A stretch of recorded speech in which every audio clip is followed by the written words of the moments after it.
This is Democracy Now!, democracynow.org. I'm Amy Goodman. Hurricane Irma, the most powerful Atlantic storm ever recorded, laid waste to parts of the Caribbean overnight, pummeling Turks and Caicos, hammering the Bahamas, and taking aim at South Florida, home to millions. The storm's death toll rose to 18, but officials warn the figure will increase as rescue workers search through the rubble on islands that have seen over 90% of all buildings destroyed. Well, as Florida braces for Hurricane Irma, we now take a look at conditions in Texas prisons since Hurricane Harvey hit the Gulf Coast 2 weeks ago with a historic downpour that lasted several days and caused massive flooding. Prison officials say about 4,500 prisoners remain evacuated. This is Texas Department of Criminal Justice Executive Director Brian Collier giving an update Wednesday. We currently still have the Ramsey 1, the Terrell, and the Stringfellow units evacuated. Those units remain largely dry. However, many of the outbuildings, support services areas appear to be wet, and we're still trying to work to get a full assessment of the damage done at those locations. Meanwhile, prisoners were not evacuated from either the federal prison or 3 Texas prisons in the heavily flooded city of Beaumont, east of Houston, where high water was so destructive it disabled the city's water supply system. State prison officials say water did not flood prisons there, but a prisoner named Clifton Clower, who is housed on the first floor of the Stiles unit in Beaumont, told his wife he stood in water up to his kneecaps during the storm and later faced the stench of backed-up toilets. For more, we go to Texas, where we're joined in Dallas by Rachael Villalobos, who has been in touch with her husband and who's held at the Federal Correctional Complex in Beaumont. She says prisoners there faced mistreatment during flooding related to Hurricane Harvey. In Houston, we're joined by Lenz Lowry, president of AFSCME Local 3807 of the Texas Correctional Employees, the union which represents Texas prison employees. Also with us, Democracy Now! Correspondent Rene Felts, who I just left in Houston. She's back in her hometown. We welcome you all to Democracy Now! Let us begin right now with Rachael Villalobos. Can you describe when your husband called you and what he said was happening in Beaumont, in the Beaumont prison he's in, Rachael? He called me September 2nd from prison for the first time since August 27th, and he explained the amount of food they were getting, which was 2 sandwiches a day, 8 ounces of water. He said that the prison did get water in it, that all the inmates are using the number 1 and number 2 in bags just to reserve the toilet water so they could drink the toilet water. I explained to him, don't drink the toilet water, don't drink that water in Beaumont. You know, it has bacteria and all kinds of infestations in it. And he said at this moment he didn't care. If the water didn't kill him, then the situation was going to kill him. He said he was so dehydrated that when he woke up, his eyelids were sticking to his eyeballs. His tongue was sticking to the top of his mouth. That's how severely dehydrated he was due to the lack of water. Wait, can you explain again, what were they given in bags? No, they were using the restroom in bags to preserve the toilet water. And the AC, air conditioning, I mean, it is, to say the least, hot in Houston, in Beaumont, and with everything that had happened, the power had gone out, the AC was out? Yes, they had no power. They had the generators that they were turning on and off. The AC, they didn't have no AC for a good while. The 27th was the last time I believe they had the AC. I just got a message from him saying they did have AC for 4 to 5 days. But again, I was told that the officers there are watching him and telling him what to write.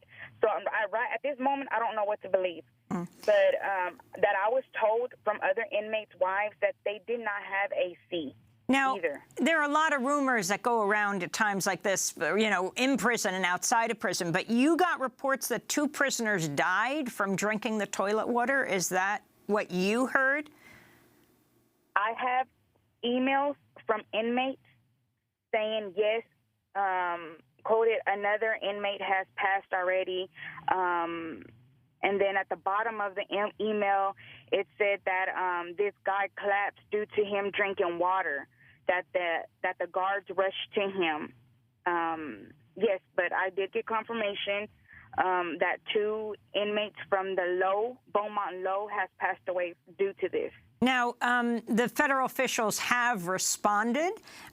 They said there have not been any inmate fatalities as a result of Hurricane Harvey or otherwise at FCC, that's Federal Correctional Complex, Beaumont.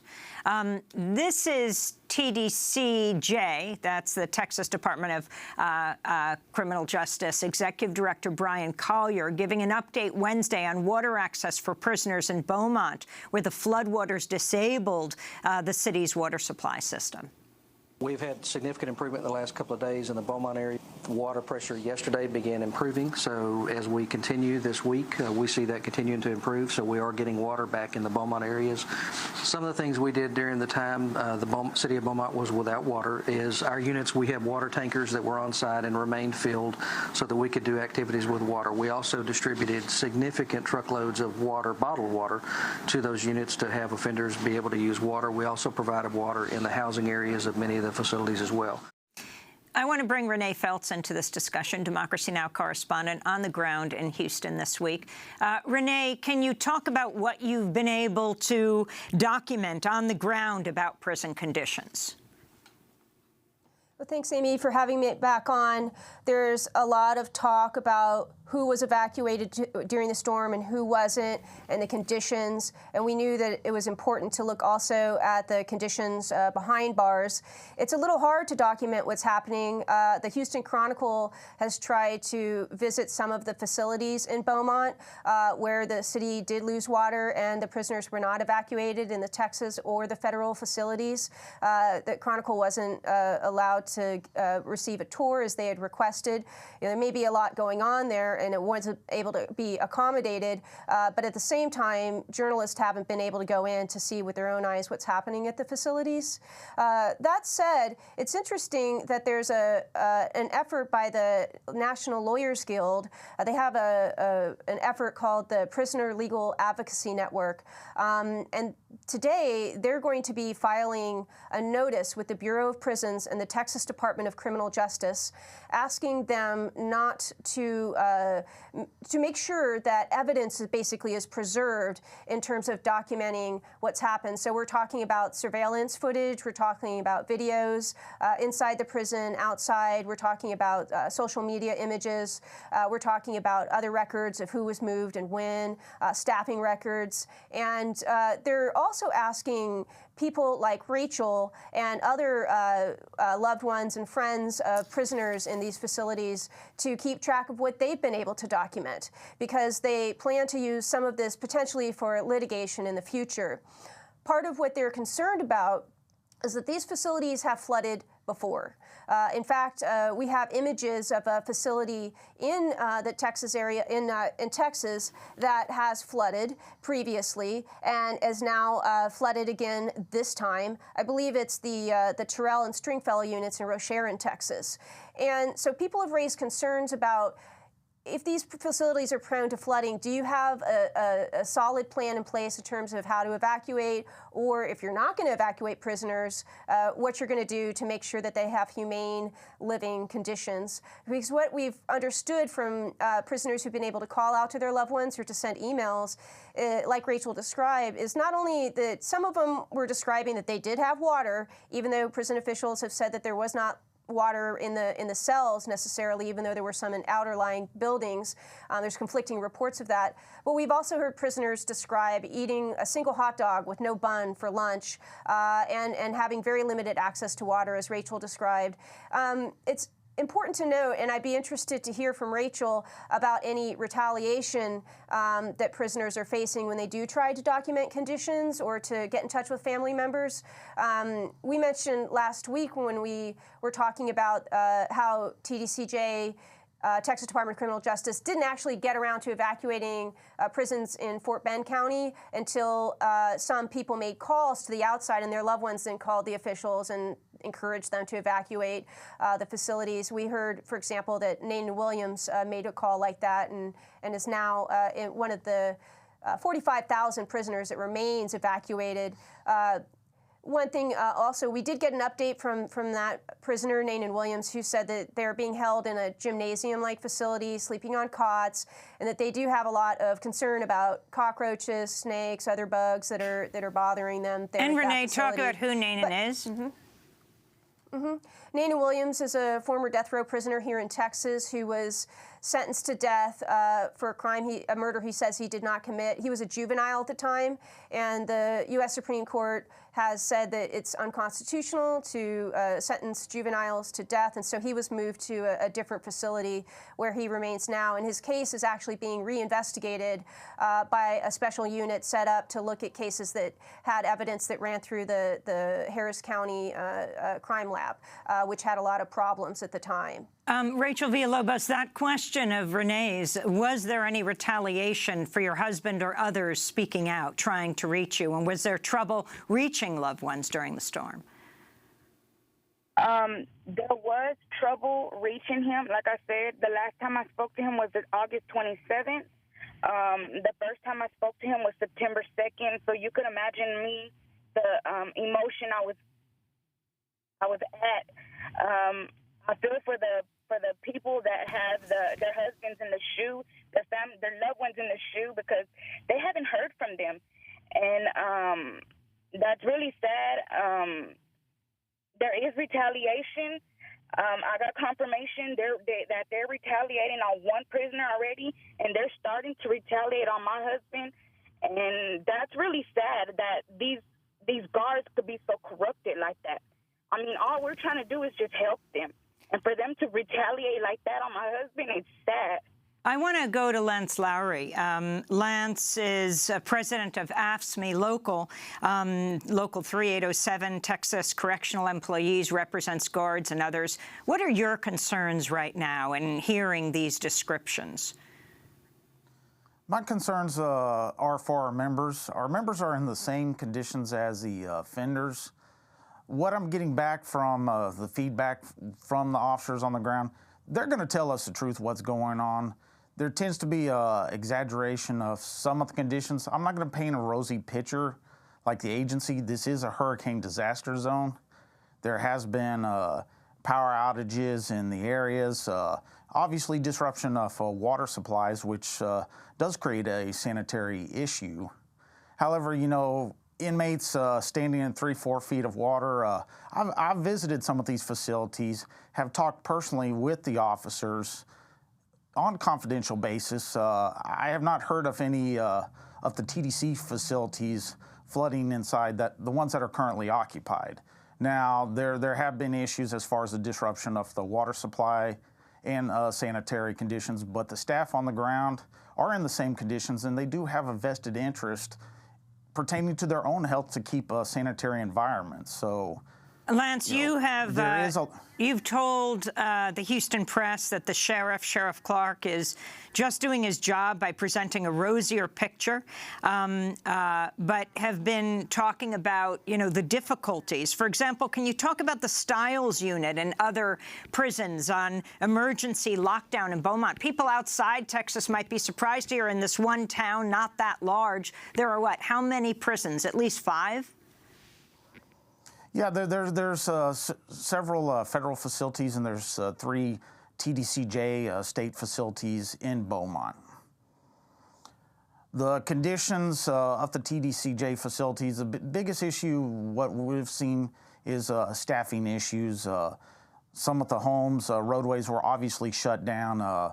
One thing the agency did try to paint a rosier picture of was the staffing situation.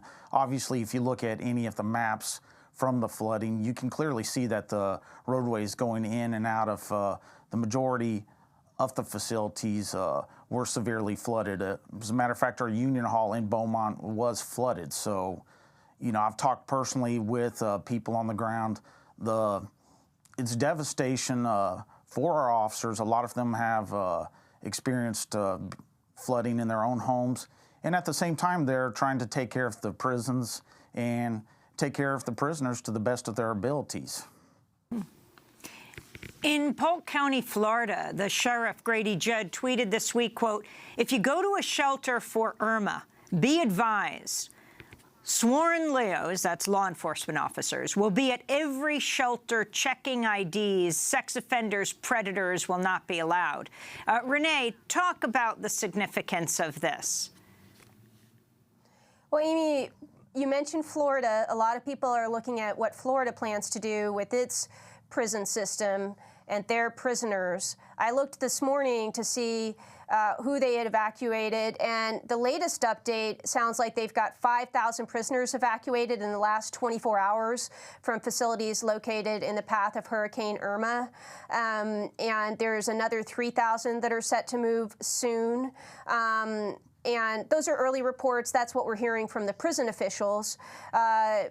There's concern not just about who's going to be evacuated in terms of the prisons, but as that tweet refers to, there's concern about people with criminal records being able to access shelters and how they're being treated during all of this. And of course, this is a separate issue, but the issue of DACA and immigrants being terrified to go into shelters, which we saw in speaking to people when we were in Houston this weekend.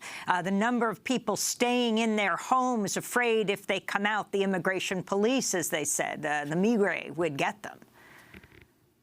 That's right. And we have also seen, Amy, when we were out at one of the neighborhoods where people were inflating their kayaks and going into their neighborhoods, we saw a Customs and Border Patrol truck full of officers that were putting on wading gear to help, as they said. But you can see how their presence in some of these neighborhoods, because of the fear about ICE and Customs and Border Patrol officials turning people in and engaging in raids and mass deportations, people are going to avoid areas where they see them because of that fear. So that's another major concern.